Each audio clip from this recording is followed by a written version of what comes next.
Hello friends, welcome to Shankar IAS Academy Daily Newspaper Analysis. Today's date is 31/5/2024.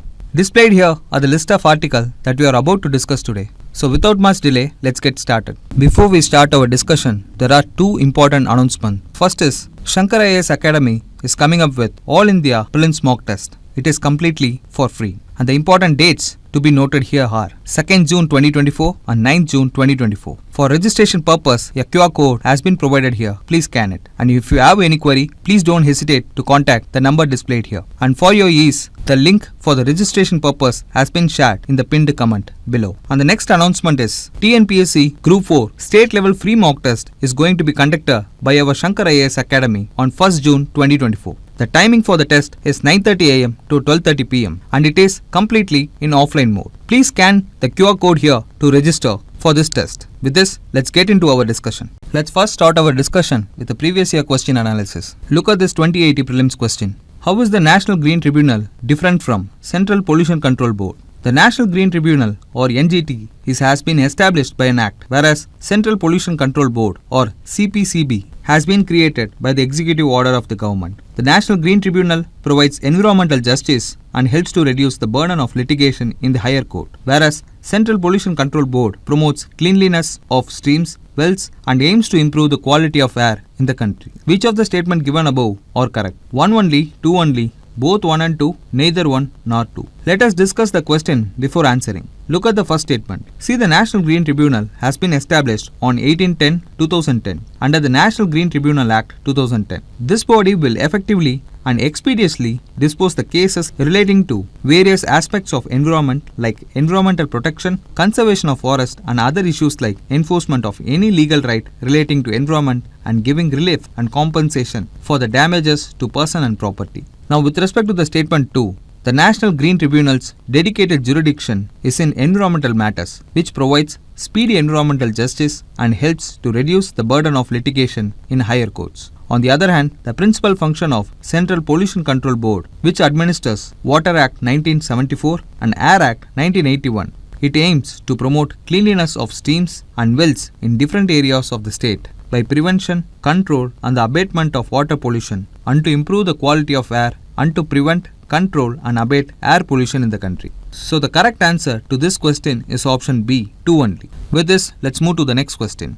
Look at this question from 2080 prelims. Consider the following statement. The Fiscal Responsibility and the Budget Management Review Committee report has recommended a debt to GDP ratio of 60% for the general, that is combined government, by 2023, comprising of 40% for the central government and 20% for the state government. The central government has domestic liability of 21% of GDP as compared to that of 49% of GDP of the state governments. As per the Constitution of India, it is mandatory for the state to take central government's consent for raising any loan if the former owes any outstanding liability to the latter. Which of the statements given above are correct? 1 only, 2 and 3 only, 1 and 3 only, 1, 2 and 3. Look at the third statement in this question. Does the Constitution mandate it? The answer is yes. See, according to the Article 293, Part 3, as long as the state has outstanding borrowings from the central government, it is required to obtain central government's prior approval before incurring the debt. So you can eliminate option 1, that is 1 only.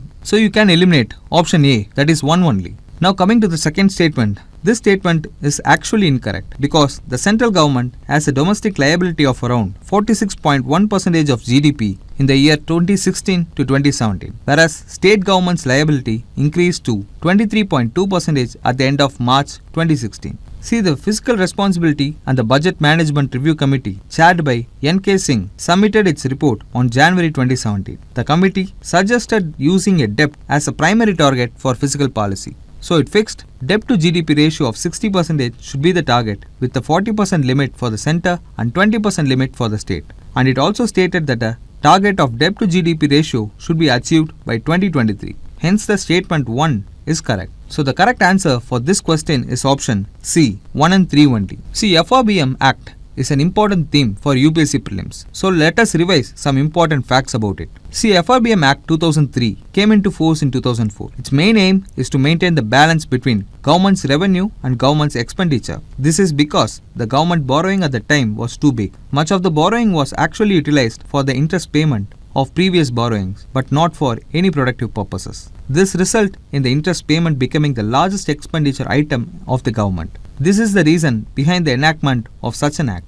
To maintain the fiscal discipline, the act mandates 4 fiscal indicators to be projected the medium-term fiscal policy statement. These includes revenue deficit as a percentage of GDP, fiscal deficit as a percentage of GDP, tax revenue as a percentage of GDP, total outstanding liability as a percentage of GDP. As its set target for the fiscal deficit and revenue deficit, the FRBM Act also provided for certain documents to be tabled in Parliament of India along with the budget annually. This includes the medium-term fiscal policy strategy statement, macroeconomic framework statement, and the medium-term expenditure framework statement. As per the latest target of FRBM Act, the government is required to limit the debt of central government to 40% of GDP by the year 2024 to 2025. And also, there is an escape clause in this act, meaning the central government can flexibly follow fiscal deficit targets during special circumstances. So whenever the escape clause is triggered, it implies that the government needs to finance its deficit through additional borrowing. This is where RBI comes in. See, RBI will participate directly in the primary auction of government bonds. That is, RBI will buy government issued bonds by creating money or using its reserves. Imposing escape clause can increase money supply and can cause inflation. So it can be invoked only after formal consultation and advice of the Fiscal Council. These are all the very important facts that you have to remember about FRBM Act. With this, let's move on to our daily newspaper analysis. Look at this article. It talks about extreme heat wave in New Delhi. Recently, the Mungeshpur Automatic Weather Station has recorded a maximum temperature of 52.9 degrees Celsius. Even though there is a suspicion that the thermistor is faulty, the truth about the extreme heat, the heat wave associated with it cannot be ignored. In this context, let us revise about heat waves from the prelims perspective. See, a heat wave is a period of abnormally high temperature which lasts over 3 days. The extreme temperature and the resultant atmospheric condition adversely affect people living in this region, as well as it causes psychological stress and sometimes resulting in death. According to Indian Meteorological Department, heat waves can be declared when the temperature of the station reaches at least 40 degrees Celsius for plains and at least 30 degrees Celsius for hilly regions, and for coastal zones it should be around 37 degrees Celsius. When a normal maximum temperature of a station is less than or equal to 40 degrees Celsius and the heat wave departure from the normal is 5 degrees Celsius to 6 degrees Celsius, or when a normal maximum temperature of a station is more than 40 degrees Celsius, the heat wave departure from normal is 4 degrees to 5 degrees Celsius. And also know that when the actual maximum temperature remains 40 degrees Celsius or more, irrespective of the normal maximum temperature, it is satisfied to be declared as a heat wave in India. Now coming to the reason for heat waves in India. It includes the apparent movement of sun towards a northern direction during the month of May and June, resulting in high pressure formation in the inland of India, which results in the abrupt temperature increase in the central and the northwestern part of India. This is further accentuated by the climate change phenomena. This is the primary reason for the development of heat waves in India during the summer month. Now coming to the impact of heat waves. See, the human body feels the impact of increased stress due to heat waves. Some of it result in fatality, and also it has ecological impacts too, which includes low farm productivity, drought, forest fires, etc. It can even lead to marine heat waves, increasing the frequency and the intensity of tropical cyclones. Now let us see about the mitigation strategy for the heat waves. Firstly, a prediction mechanism like the one that is mentioned in today's article needs to be used extensively to increase the preparedness of the government to face such extreme events. Secondly, urban greening needs to be done by the city administration to reduce the urban heat island effect caused during the heat waves. Thirdly, information dissemination needs to be done effectively to make people aware of health hazards of being out during heat waves. See, these are all the suggestions which can be incorporated as a mitigation strategy to contain heat waves in India. So that's all about this article. With this, let's move on to our next discussion. Look at this news article. As you all know, a legal framework under the Transplantation of Human Organ and Tissue Act 1994 is designed to prevent commercial trafficking of organs while facilitating genuine donation. But this existing framework often places a heavy burden on the non-related donors and the recipient to prove their transaction is purely altruistic and free from any commercial transaction. To reduce this burden, the Madras High Court recently has ruled that it is the responsibility of the authorization committee to provide concrete evidence if they suspect financial transactions. This means that until and unless there is a suspicion, the consent given by a donor must be accepted by the authorization committee at its face value, even he or she is not related to the recipient. This judgment marks a significant shift in the approach to the organ donation. This is the crux of this article. In this backdrop, let us revise about the National Organ and Tissue Transplant Organization. See, the National Organ and the Tissue Transplantation Organization, or NATO, is a national level organization set up under the Directorate General of Health Services, functioning under the Ministry of Health and Family Welfare.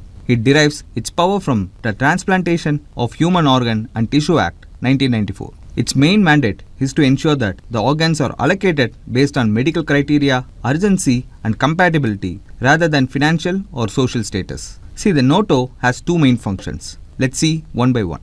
Firstly, acting as an apex center for the all India activities of coordination and networking for the procurement and the distribution of organs and tissues. Secondly, maintaining registry of organs and the tissue donation and transplantation in the country. These two functions are carried out by NATO using its two divisions, namely the National Human Organ and the Tissue Removal and the Storage Network and the National Biomaterial Center, which is also known as National Tissue Bank. See, the National Human Organ and the Tissue Removal and the Storage Network functions as an apex center for all in the activities of coordination and networking for the procurement and the distribution of organs and tissue, and the registry of organ and the tissue donation and transplantation in the country. This has been mandated as per the Transplantation of Human Organ Amendment Act 2011. The following functions displayed in the image are undertaken by this division. Please go through it. Secondly, the National Biomaterial Center or the National Tissue Bank. This was established after the Transplantation of Human Organ Amendment Act of 2011 to include the component of tissue donation and registration of tissue bank in India. The main thrust and the objective of establishing the center is to fulfill the gap between demand and supply as well as quality assurance in the availability of various tissues. The following image displays the different functions carried out by this center. Please go through it. That's all about this article. With this, let's move on to our next discussion. Look at this editorial page article. See, India is trying a new way to improve healthcare called Managed Care Organization, also known as MCO, which combine health insurance and healthcare services. This idea is borrowed from US, which aims to make healthcare more affordable and focus on preventing illness. Big health brands might start MCO, but for them to succeed widely, the government needs to support and incentivize them. If done right, MCO could help more people to get better and cheaper healthcare in India. This is the crux of this article. In this background, let us revise universal health coverage for the upcoming prelims exam. So firstly, what is UHC? That is Universal Health Coverage. See, according to WHO, UHC means everyone can access a full range of quality health services whenever they need without facing any financial hardship. This includes services for health promotion, prevention, treatment, rehabilitation and palliative care. Let's now look into the key components of universal health care. See, the universal health coverage is built on three fundamental components. They are access to service, quality care and financial protection. Firstly, the access to service ensures that everyone receives health services they need, regardless of their location or economic status. Secondly, quality care emphasizes that these services must be effective and of high standard, guaranteeing the patients receive the best possible treatment. Lastly, the financial protection safeguards individual from being pushed into poverty due to healthcare cost, ensuring the medical expenses do not lead to financial ruin. Together, these components create a comprehensive and equitable healthcare system that supports the well-being of all the individuals. And also know that universal health coverage is the target in the 2030 Sustainable Development Goal, adopted by the nations in 2015. In 2019, the countries reaffirmed their commitment to health as a key part of sustainable development at the United Nations General Assembly meeting. Now let us see what are the challenges in implementing universal health coverage in India. Firstly, inequitable access to health insurance. See, the health insurance coverage is low among the poorest households in India. For example, only 36.1% of the lowest wealth household have insurance. Secondly, errors in health insurance policy. The Pradhan Mantri Jan Arogya Yojana faces inclusion and exclusion errors, leading to the wrong household receiving or missing out on the benefits. Thirdly, availability of service. See, the service availability is skewed, with only 56% of Pradhan Mantri Jan Arogya Yojana empaneled hospitals in public sectors and 40% in private sectors, often in areas with prior public insurance experience. Fourthly, inadequate infrastructure. A significant shortage of specialists at a community health centers and insufficient health facilities, equipments and supplies hinder the progress. Fifthly, poor health education. See, the lack of awareness about the healthy lifestyle and the preventive measures leading to more preventable diseases. Let's now see about the way forward. Firstly, we need to address expansion of health insurance coverage. See, efforts should be made to extend health insurance to all the citizens, reducing out-of-pocket expenses. Secondly, enhance health expenditure. See, India needs to increase its health expenditure from the current 3.2% of GDP to match the 5.2% average of the other low and middle income countries. Strengthening the primary healthcare as proposed under the Ayushman Bharat scheme is essential. Nextly, we need to focus on increasing public investment in healthcare. See, building more healthcare facilities, hiring more professionals and ensuring adequate medical supplies are crucial steps. Then, we need to invest in a health information system. Developing a robust system to provide accurate data for planning and monitoring is essential. And lastly, we need to promote preventive healthcare. Investing in vaccination programs, health education and lifestyle interventions can reduce disease burden and healthcare costs. Achieving universal health coverage requires a strong, equitable healthcare system. This will help us to ensure that everyone gets the health services they need without financial hardship, moving us closer to the 2030 Sustainable Development Goals. That's all about this topic. Let's move on to our next discussion. Look at this article from The Hindu today. The crux of this article actually is the debate over whether Model Code of Conduct in India needs a legal enforceability or not to ensure fair elections. With this backdrop, let us discuss about MCC in our mains answer writing approach. Let me read out a question. Discuss the need for providing legal backing to Model Code of Conduct in India. Analyze the potential benefits and the challenges associated with this approach. See, it comes under the syllabus of GS Paper 2 in UPSC mains. See, the MCC is a set of guidelines issued by Election Commission to regulate political parties and candidates before election. The rules range from issues related to speeches, polling day, polling booth, portfolio and the content of election manifesto, processions and general conduct so that the free and fair elections are conducted. This is as per the Article 324(1) of Indian Constitution. Note that the code continues to be in operation from the date of election schedule is announced till the date the results are announced. The issue is MCC is not enforceable by law. That is, it is not statutory document, or in other words, the violation of many of its provision does not attract any punitive action. This can be your introduction.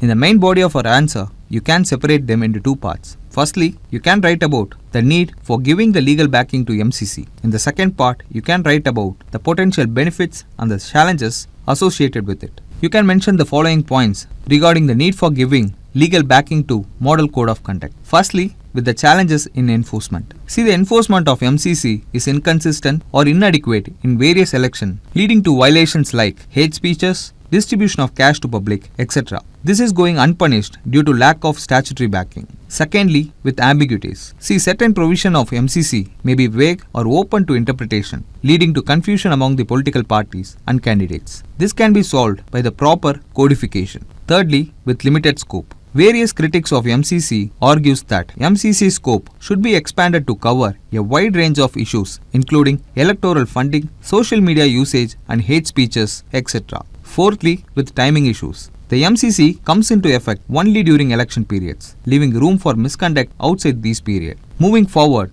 there is a major criticism on MCC is that its restriction on the government announcement and activities during the election period may hinder the functioning of the governance. This can be managed by giving a statutory backing. See, this can be your first part of the body. In the second part, you can write about the benefits and the challenges of giving MCC a statutory status. The various benefits associated with the giving of legal backing to MCC are: see, giving a legal backing will strengthen the enforcement of MCC. This can be done by enhancing a mechanism for enforcing MCC guidelines, thus leading to better compliance by all the political parties. Secondly, it will clarify various provisions of MCC and improve the specificity of MCC rules. This can lead to minimize ambiguity and facilitate better understanding and adherence. Nextly, expanding the scope as per new age needs. See, if we made a law, then the amendments can be made in order to broaden the coverage of MCC to address various emerging issues like digital campaigning, electoral funding, transparency, etc.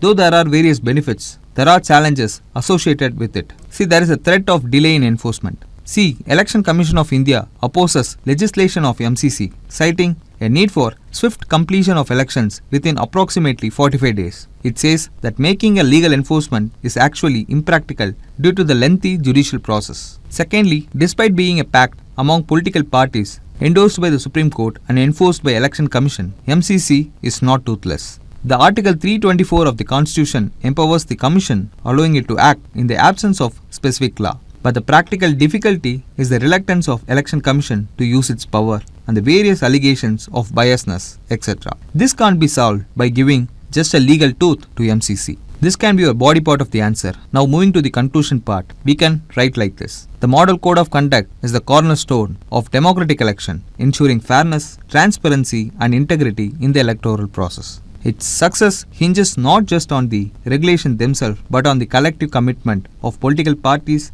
candidates, electoral bodies and the electorate to uphold the spirit of democracy. As India marches forward on its journey to strengthen democracy, MCC will continue to play a pivotal role. Necessary measures should be taken to give more teeth to its regulations. This is all regarding this answers discussion. That's all about today's newspaper article discussion. With this, let's move to our prelims practice questions. Look at our first question. Which of the following are the common causes of heat waves? High atmospheric pressure, urban heat island, prolonged dry weather, absence of cloud cover. Select the correct answer using the code given below. 1, 2 and 3 only, 1, 2 and 4 only, 2, 3 and 4 only, 1, 2, 3 and 4 only. The correct answer is option D, 1, 2, 3 and 4 only. See, heat waves often occur when high pressure system became stationary over a region, leading to sinking of air, clear skies which allows for maximum heating of Earth's surface. Clear skies allow sunlight to directly reach Earth's surface, leading to increased heating and elevated temperature during the day.